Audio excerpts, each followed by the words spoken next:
Hello, അസ്സലാമു അലൈക്കും. എല്ലാവരും നോമ്പിൻ്റെ പ്രിപ്പറേഷൻസൊക്കെ കഴിഞ്ഞിട്ടുണ്ടാവില്ലേ? ഞാനിപ്പോഴാട്ടോ വീഡിയോ ഇടുന്നത്. ഞാൻ ഇന്നലെ തുടങ്ങിയിട്ടുള്ളത്. ഇതാ ആദ്യം തന്നെ ഞാൻ ക്യാരറ്റ് പുഴുങ്ങി, അപ്പോൾ കുറച്ചധികം തന്നെ വെള്ളം ചേർത്തിട്ട് ഷുഗറൊന്നും ആഡ് ആക്കാണ്ട് തന്നെ പുഴുങ്ങിയെടുത്തിട്ട് അതൊരു ബോക്സിലാക്കി വെക്കാം. എയർ ടൈറ്റ് ആയിട്ടുള്ളൊരു ബോക്സിലാക്കി വെക്കാം കേട്ടോ. അപ്പോൾ ഞാനിത് ഇന്ന് തന്നെ എടുക്കുന്നതുകൊണ്ടൊരു സാധാ സ്റ്റീൽ പാത്രത്തിലാക്കി വെച്ചിട്ടുണ്ട്. ഒന്നെങ്കിൽ അത് ഫ്രിഡ്ജിൽ അല്ലെങ്കിൽ ഫ്രീസറിലും സൂക്ഷിക്കാവുന്നതാണ്. പിന്നെ അതുപോലെ മുന്തിരി നല്ലതുപോലെ കഴുകിയിട്ട് കുറച്ച് വെള്ളം ചേർത്തിട്ട് അത് നല്ലതുപോലെ തിളപ്പിച്ചെടുക്കാം. കുറച്ചധികം തന്നെ കുക്ക് ചെയ്തെടുക്കാം കേട്ടോ. നല്ലൊരു കളറും പിന്നെ ചൊറിച്ചിൽ അങ്ങനെയൊന്നും ഉണ്ടാവില്ല കേട്ടോ. നമ്മുടെ ജ്യൂസിന് നല്ല കട്ടി ഉണ്ടാവും കേട്ടോ. അപ്പം നല്ലൊരു കളറൊക്കെ വന്നിട്ടുണ്ട്. ഒരു 5-10 മിനിറ്റൊക്കെ മതിയാവും കേട്ടോ. എന്നിട്ട് ഫ്ലെയിം ഓഫ് ചെയ്തിട്ട് ഇത് ചൂടാറണം കേട്ടോ. നല്ലതുപോലെ ചൂടാറിയിട്ടാകുമ്പോൾ നമുക്ക് അതുപോലെ ഒരു എയർ ടൈറ്റ് ആയിട്ടുള്ളൊരു ബോക്സിൽ ഒഴിച്ച് വെക്കാം. ഒന്നെങ്കിൽ ഫ്രീസറിൽ വെക്കാം, അല്ലെങ്കിൽ ഫ്രിഡ്ജിൽ വെക്കാം. ഒരാഴ്ചേനുള്ളിൽ തന്നെ എടുക്കുവാണെങ്കിൽ ഫ്രിഡ്ജിൽ തന്നെ വെക്കുന്നതായിരിക്കും നല്ലത് കേട്ടോ. അപ്പോൾ അതും അവിടെ മാറ്റി വെക്കാം. പിന്നെ ഞാൻ കാണിക്കുന്നത് നമ്മൾ ഇറച്ചിയുടെയും ചിക്കൻ റോളിൻ്റെയൊക്കെ മസാലയാണ്. അതിനായിട്ട് ഒരു ചട്ടി വെച്ചിട്ടുണ്ട്. അതിലേക്ക് വെളിച്ചെണ്ണ ചേർത്ത് കൊടുത്തിട്ട് എത്രയാണോ ചിക്കൻ എടുക്കുന്നത് അതിന് കണക്കായിട്ടുള്ള ഉള്ളി എടുത്തെടുക്കാം. അതിൻ്റെ ഒപ്പം തന്നെ ഉപ്പും കൂടി ചേർത്തിട്ട് ഒന്ന് മിക്സ് ചെയ്തെടുക്കട്ടോ. പിന്നെ ഇതിലേക്ക് ഇഞ്ചി, വെളുത്തുള്ളി, പച്ചമുളക് ചതച്ചതും കൂടി ചേർത്ത് കൊടുക്കാം. അപ്പോൾ ഞാൻ ഉണ്ടാക്കുന്ന എല്ലാ മസാലേൻ്റെയും ഒരേ രീതിയായിരിക്കും കേട്ടോ. ഇതേപോലെ തന്നെ ആയിരിക്കും മെത്തേഡ് ഇതിൻ്റെയും. ബീഫായാലും ചിക്കനായാലും, ചിക്കൻ റോളിനും ഇറച്ചിടക്ക് പിന്നെ ചട്ടിപ്പത്തിരി അതിനൊക്കെ ഈ ഒരു മസാലയാണ് ഞാൻ ഉണ്ടാക്കൽ കേട്ടോ. നല്ല ടേസ്റ്റാണ്. ഓരോന്ന് ചെയ്യുമ്പം അതിൻ്റെതായ രുചി വേറെ തന്നെയാണ് ഒരു മസാലയാണെങ്കിലും. അപ്പോൾ ഇഞ്ചിയും വെളുത്തുള്ളിയൊക്കെ ഇട്ടിട്ട് നല്ലതുപോലെ മിക്സ് ചെയ്തതിന് ശേഷം അതിലേക്ക് മഞ്ഞൾപ്പൊടി, ഗരം മസാല, കുരുമുളക് പൊടി, പിന്നെ കുറച്ച് കറിവേപ്പിലൊക്കെ ഇട്ട് നല്ലതുപോലെ മിക്സ് ചെയ്തെടുക്കാം.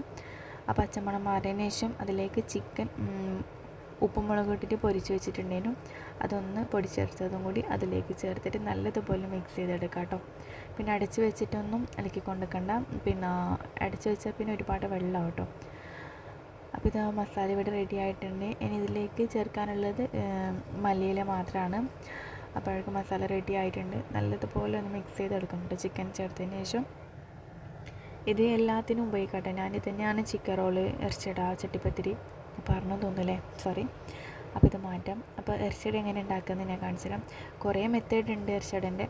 അപ്പോൾ ഞാനിപ്പം കാണിക്കുന്നത് ഒരു ഇങ്ങനെ മൈദ കുഴച്ചെടുത്തിട്ടുണ്ട് കേട്ടോ. സാധാ ഉപ്പും വെള്ളവും ചേർത്തിട്ട് മൈദ ഒന്ന് കുഴച്ചെടുത്തിട്ടുണ്ട്.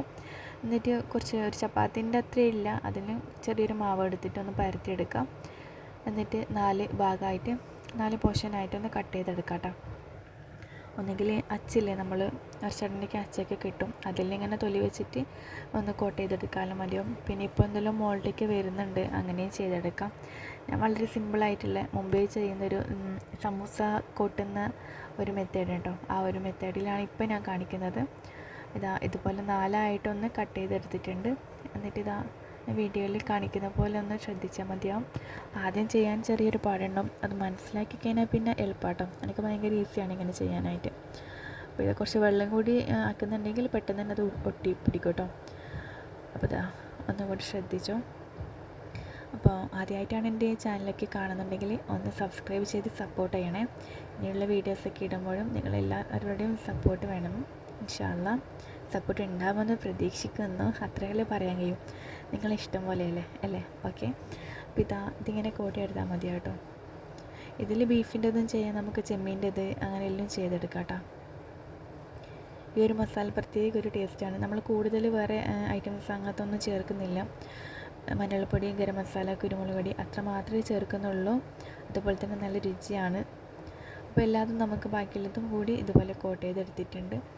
ഇതിപ്പോൾ നമുക്കിങ്ങനെ വേണമെങ്കിൽ പൊരിച്ചെടുക്കാം. ഇപ്പോൾ നമ്മളിപ്പം പൊരിക്കുന്നില്ല, ഫ്രിഡ്ജിൽ സൂക്ഷിക്കണമെന്നുണ്ടെങ്കിൽ അത് നമുക്കൊന്ന് ചൂടാക്കിയെടുക്കാം കേട്ടോ. ലോ ഫ്ലെയിമിലിട്ടിട്ട് തിരിച്ചും മറിച്ചൊക്കെ ഇട്ടിട്ട് ഇങ്ങനെ ചൂടാക്കിയെടുക്കാം. ഇങ്ങനെ ചൂടാക്കി എടുത്തിട്ട് നമുക്കത് ഗൾഫിൽ കൊണ്ടുപോകാം. അതുപോലെ കുറച്ച് അധികം തന്നെ നമുക്ക് സൂക്ഷിക്കാൻ വേണ്ടി പറ്റും കേട്ടോ. അല്ലെങ്കിൽ നമ്മളിങ്ങനെ തന്നെ വെച്ചാൽ അത് എടുക്കുമ്പോൾ അതിൽ വെള്ളം കയറിയിട്ട് ഒട്ടിപ്പിടിച്ചിട്ട് പിന്നെ നമുക്ക് എടുക്കാൻ കഴിയാത്ത രൂപത്തിലാവും. അപ്പോൾ ഇങ്ങനെ ചൂടാക്കിയത് കൊണ്ടുള്ള ഉപകാരം എന്ന് വിചാരിച്ചാൽ കുറച്ചധികം നിൽക്കും. അതിന് മേലൊന്നും റാപ്പൊന്നും ചെയ്യേണ്ട ആവശ്യമില്ല കേട്ടോ. നല്ല ഇതിൽ നിൽക്കട്ടോ. ഞാനിങ്ങനെ ചെയ്യൽ. പക്ഷേ നമ്മൾ എടുത്ത് വെക്കുമ്പോൾ നല്ലതുപോലെ ചൂടാറിയതിന് ശേഷം മാത്രം ബോക്സിലാക്കാം. ഇനി ഞാൻ കാണിക്കുന്നത് കായടൻ്റെ റെസിപ്പിയാണ്. കായട എന്ന് പറയുമ്പോൾ ഉന്നക്കായ. അപ്പോൾ ഞാനിവിടെ ഏകദേശം 1 കിലോയിൽ കുറച്ച് അധികം പഴം എടുത്തിട്ടുണ്ട്. അപ്പോൾ അതിനിടയ്ക്കായിട്ട് 6 മുട്ട, 6 ടേബിൾ സ്പൂൺ പഞ്ചസാരയും കൂടി ചേർത്ത് നല്ലതുപോലെ മിക്സ് ആക്കാം. പിന്നെ ഒരു അടുപ്പത്ത് ഒരു പാൻ വെച്ചിട്ട് അതിലേക്ക് ഗീ ചേർത്ത് കൊടുക്കാം. പിന്നെ അണ്ടി മുന്തിരി രണ്ടും ഒന്നിച്ച് തന്നെ ചേർത്ത് കൊടുക്കാം. എന്നിട്ട് അതൊന്ന് ബോളാകുന്ന നേരം ഒന്ന് ഇളക്കി കൊടുക്കാം കേട്ടോ. പിന്നെ നമ്മൾ മിക്സ് ചെയ്തിട്ടുള്ള ആ ഒരു മുട്ട മിക്സും കൂടി ഇതിൽ ചേർത്ത് കൊടുക്കാം. അപ്പം ഒഴിക്കുന്ന ടൈം ഒന്ന് മിക്സ് ആയി കൊടുക്കാം. എല്ലാവർക്കും അറിയുന്നത് തന്നെയാണ്, പക്ഷേ ഞാൻ എൻ്റെ ചാനലിൽ ആദ്യമായിട്ട് ഇടുന്നില്ല, അതുകൊണ്ടൊന്ന് ക്ലിയറായിട്ട് പറയുന്നേ ഉള്ളൂ. അറിയാത്തവരും ഉണ്ടാവും. പക്ഷെ എൻ്റെ വീഡിയോ എത്ര പേര് കാണുന്നു എനിക്കറിയില്ല, കാണുന്നവർ കണ്ടോട്ട് എന്ന് വിചാരിച്ചു കേട്ടോ. അപ്പം നല്ലതുപോലെ ഒന്ന് ഇളക്കി കൊടുക്കാം കേട്ടോ. ഈ ഒരു മുട്ട വെച്ചിട്ട് നമുക്ക് ഉന്നക്കായ ഉണ്ടാക്കാം, പിന്നെ ചട്ടിപ്പത്തിരി ഉണ്ടാക്കാം, അതുപോലെ പനീർ പട്ടി ഉണ്ടാക്കാം കേട്ടോ. പനീർ പട്ടി നമ്മൾ കണ്ണൂർ ഭാഗത്തൊക്കെ ഉണ്ട്, ഷെല്ലടി ഉണ്ടെന്ന് തോന്നുന്നു, എനിക്ക് ശരിക്കും അങ്ങോട്ട് അറിയില്ല. അപ്പോൾ ഇതാ ലാസ്റ്റായിട്ട് ഇതിൽ ഏലക്കാപ്പൊടിയും കൂടി ചേർത്താൽ നമ്മുടെ ഉന്നക്കായൻ്റെ ഫില്ലിങ് റെഡി ആയിട്ടുണ്ട്. അപ്പം ഇനി ആദ്യം നമ്മൾ ഫില്ലിങ് ഉണ്ടാക്കി വെക്കൂട്ടോ, എന്നിട്ട് മാത്രം പഴം പുഴുങ്ങാൻ വേണ്ടി വെക്കാറുള്ളൂ. പിന്നെ ഒരു പക്ഷേ പഴം പുഴുങ്ങിയതിന് ശേഷമാണ് നമ്മൾ മുട്ട വറക്കുന്നതെങ്കിൽ പഴം അങ്ങനെയാണ്, ചിലപ്പോൾ ഒന്നെങ്കിൽ ഹാർഡാവും, അല്ലെങ്കിൽ നല്ല പഴുത്ത പഴമാണെങ്കിൽ അങ്ങനെ. പ്രത്യേകിച്ച് നമ്മൾ ഷോപ്പിൽ പറയണുണ്ടോ, നമ്മൾ മേടിക്കുമ്പം അതിപ്പം ചുടാനാണെന്ന് പറഞ്ഞിട്ടുണ്ടെങ്കിൽ അവർ അതിനകത്തായിട്ടുള്ള പഴം തരും കേട്ടോ. അങ്ങനെ അത് പുഴുങ്ങിയെടുത്തിട്ട് ഒന്നടിച്ചെടുത്തിട്ടുണ്ട്. നമ്മളെ പഴം ഇന്നലെ കൊണ്ടുവന്നതായിരുന്നു, പക്ഷേ നമുക്ക് ഇന്നലെ ഉണ്ടാക്കാൻ പറ്റാത്തതുകൊണ്ട് ഇന്ന് ഉണ്ടാക്കിയത്. അപ്പോൾ ചെറുതായിട്ടൊന്ന് പഴുത്തിട്ടുണ്ട്, പക്ഷെ കുഴപ്പമില്ല കേട്ടോ. ഒരു 15 മിനിറ്റൊക്കെ പുറത്ത് വെച്ചിട്ട് അതൊന്ന് ഡ്രൈ ആവാൻ വേണ്ടി വെച്ചാൽ മതിയാവും, അപ്പോൾ റെഡി ആയിക്കോളും. അപ്പോൾ ഇതാ ഒരു ഉരുളി എടുത്തിട്ട് അതൊന്ന് പരത്തി കൊടുക്കാം. എന്നിട്ടാകുമ്പം ആ ഒരു മുട്ട ഫില്ലിങ് വെച്ച് കൊടുക്കാം. ഓരോരുത്തർ ഈ മുട്ട ഫില്ലിങ്ങിന് പകരം തേങ്ങൻ്റെ ഫില്ലിങ് വെച്ച് കൊടുക്കലുണ്ട്. കണ്ണൂർ ഭാഗത്ത് അങ്ങനെ കൂടുതലില്ല, വേറെ ആണ് കൂടുതൽ കണ്ടിട്ടുള്ളത്. എനിക്ക് അതിനോട് വലിയ ഇഷ്ടമല്ല കേട്ടോ. പിന്നെ മുട്ടയിൽ തന്നെ തേങ്ങയൊക്കെ വെച്ച് കൊടുക്കുന്നവരുണ്ട്. എനിക്കിങ്ങനെ മുട്ട മാത്രം വെച്ചിട്ടുള്ള ഒരു ഫില്ലിങ് ആട്ടോ ഇഷ്ടം. അപ്പോൾ ഇതാ ഓരോന്നായിട്ട് അങ്ങനെ ചെയ്തെടുക്കാം. വളരെ സിമ്പിളായിട്ട് ഇങ്ങനെ പെട്ടെന്ന് തന്നെ ആകാൻ വേണ്ടിയിട്ട് ഞാൻ എന്താ ചെയ്യുന്നത് വിചാരിച്ചാൽ, ഇങ്ങനെ ഫില്ലിങ് ചേർത്തിട്ട് കയ്യിൽ വെച്ചിട്ട് ആദ്യം ഒന്നിങ്ങനെ ഉരുട്ടും, എന്നിട്ട് ഇപ്പുറത്തെ അടുത്ത കയ്യിൽ വെച്ചിട്ട് ജസ്റ്റ് ഒന്നിങ്ങനെ ഷേപ്പാക്കി കൊടുക്കും കേട്ടോ. അപ്പോൾ പെട്ടെന്ന് തന്നെ നല്ല ഷേപ്പിൽ തന്നെ കിട്ടും കായട. അത്ര എല്ലാവർക്കും അറിയുന്ന തന്നെ ആയിരിക്കും, പക്ഷേ ഞാനിങ്ങനെ പറയുന്നത് ആരും ഒന്ന് തോന്നണ്ട കേട്ടോ, ഞാൻ ആദ്യമായിട്ട് കാണിക്കുന്നുകൊണ്ടാണ്. അപ്പോൾ ബാക്കിയുള്ളത് കൂടി നമുക്ക് ഇതുപോലെ ചെയ്തെടുക്കാം. ഇതും നമുക്ക് ഫ്രിഡ്ജിൽ സൂക്ഷിച്ച് വെക്കാം കേട്ടോ. ഒന്നെങ്കിൽ ഒരുപാട് ദിവസം അങ്ങനെ ഫ്രിഡ്ജിൽ സൂക്ഷിച്ച് വെക്കണമെന്നുണ്ടെങ്കിൽ അതും ഒരു പ്ലേറ്റിൽ ഇങ്ങനെ നിരത്തി വെച്ചിട്ട് ഫ്രീസ് ചെയ്യാം. എന്നിട്ടാകുമ്പം അതെടുത്തിട്ട് ഓരോന്നായിട്ട് ബോക്സിൽ വെക്കാം കേട്ടോ.